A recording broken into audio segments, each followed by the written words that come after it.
Pessoal, eu vou gravar 2 vídeos para falar do período regencial, tá? Que é o nosso próximo capítulo, para que não fiquem vídeos longos, porque eu tô com dificuldade de baixar esses vídeos, tá demorando muito, tá bom? Alguns, inclusive, eu gravei e perdi porque eu sou um pouco atrapalhada, vocês já me conhecem, né?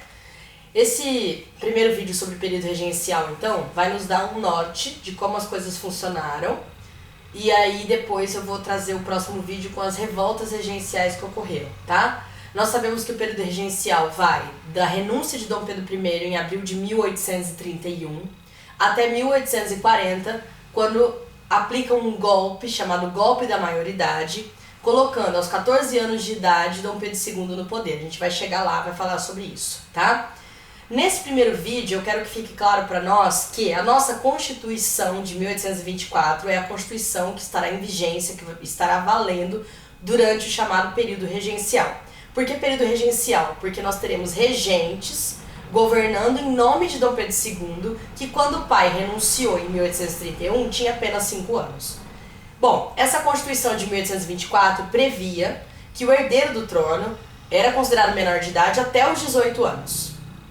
E o império deveria ser governado, nesse caso, por uma regência, constituída por 3 membros, que seriam eleitos por uma Assembleia Geral, claro, escolhida pela elite, inclusive pessoas ligadas a Dom Pedro I, que renunciou em favor de seu filho, diante de toda aquela situação que nós vimos, porque perdeu o controle e queria que o Brasil permanecesse nas mãos da família.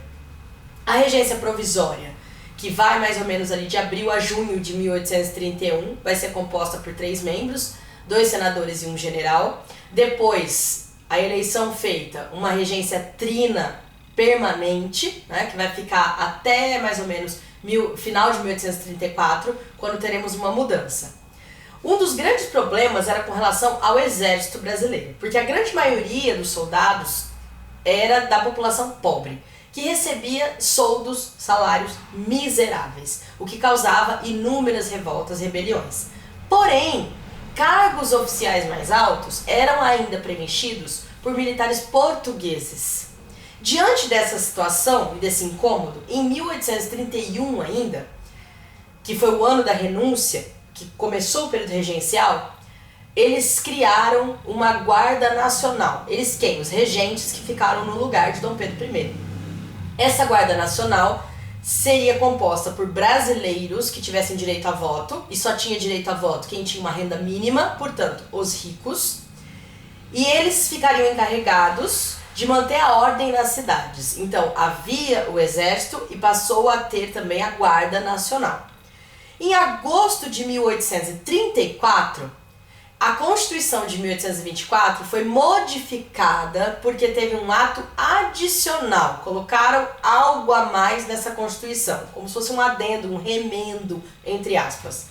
E aí, esse ato adicional, primeiro de tudo, proibia que os regentes fizessem uso do poder moderador, que era o poder absoluto do imperador. Lembram disso? Que mandava sobre o executivo, o legislativo e o judiciário. Os regentes, então, ficaram proibidos de usar o poder moderador.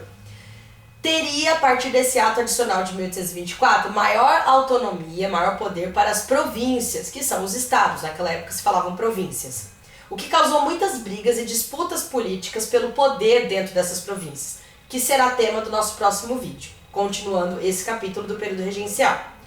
Terceira modificação do ato adicional de 1834 na nossa Constituição Imperial de 1824 foi a substituição da regência trina, com 3 membros, para uma regência una, com apenas uma pessoa.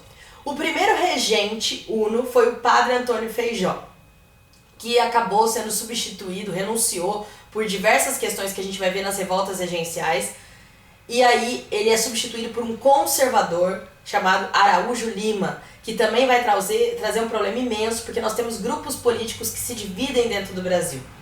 E durante a regência una do Araújo Lima, nós teremos muitos problemas também, e que serão levados a cabo até aplicarem o golpe da maioridade. O período regencial vai de 1831 até 1840, tá? Nós vamos estudar as regências e a questão das revoltas, tá?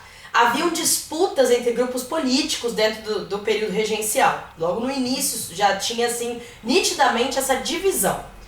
Entre esses grupos políticos, 3 se destacam, que eram os restauradores, também conhecidos como caramurus, que eram, em sua maioria, comerciantes e militares portugueses, que queriam o quê? O retorno de Dom Pedro I. Acontece que eles existiram até 1834, quando Dom Pedro I morreu, e aí não fazia mais sentido, porque não tem como você querer o retorno de alguém que morreu, a não ser que, né, sei lá, psicografia, a gente, né, reencarnação, pra quem acredita, enfim. E além dos restauradores ou caramurus, nós temos os moderados, também conhecidos como chimangos. Quem eram eles? Na imensa maioria, os grandes proprietários rurais, grandes proprietários de terras, os ricos, a elite, que opunha-se a toda e qualquer mudança que pudesse ampliar a participação política popular. Eles não querem mudanças, eles querem manter seus privilégios, como sempre. E nós temos um terceiro e último grupo, que são os exaltados, também conhecidos como jurujubas ou farroupilhas, porque eram expressões regionais que se referiam a pessoas radicais, revoltadas. E quem são esses exaltados? A classe média e classe baixa, que obviamente se opõem, né? Quem é essa classe média? Profissionais liberais, como advogados, profissionais autônomos, pequenos proprietários, pequenos comerciantes, que compõem essa classe média e que desejam mudanças. E essas mudanças defendem então reformas que melhorassem a situação dos mais pobres, como por exemplo o voto universal, só que esse voto universal que não fosse com base na renda também não atingia mulheres, tá? Era um voto universal masculino, sufrágio universal masculino, e exigiam o fim também do poder moderador, caso, né, depois Dom Pedro II assumisse. Eles querem então reformas políticas que atendam a população, nada mais justo. Porém, nesse embate, nesse conflito entre moderados e exaltados, os moderados vencem. A elite, mais uma vez, se sobrepõe. E quando os moderados vencem essa disputa, continuam lutando pelo controle do governo, e dentro do grupo dos moderados, que são os grandes proprietários de terras, da elite, surgem dois grupos antagônicos que vão dar origem aos dois principais partidos que vão surgir no período regencial e vão permanecer no segundo reinado, que é o partido dos liberais, chamados de progressistas, e o partido dos conservadores, chamados de regressistas. Ambos pertenciam à elite, eram compostos pelos grandes proprietários de terras em sua maioria. Porém, embora eles tenham o mesmo desejo de manter os privilégios da elite, de lutar pelo controle governamental, existe uma diferença nítida entre eles. Os liberais querem maior autonomia para as províncias, enquanto os conservadores desejam uma concentração de poder no governo central, seja nas mãos dos regentes nesse momento ou depois na mão do imperador. Então essa é a principal diferença. Vou gravar esse primeiro vídeo então com essa introdução ao período regencial, e o próximo vídeo eu vou trazer as nossas revoltas regenciais. Tá bom, gente? Desculpem o mau jeito, eu tenho que ficar pedindo desculpa toda hora porque é muito complicado ficar gravando assim.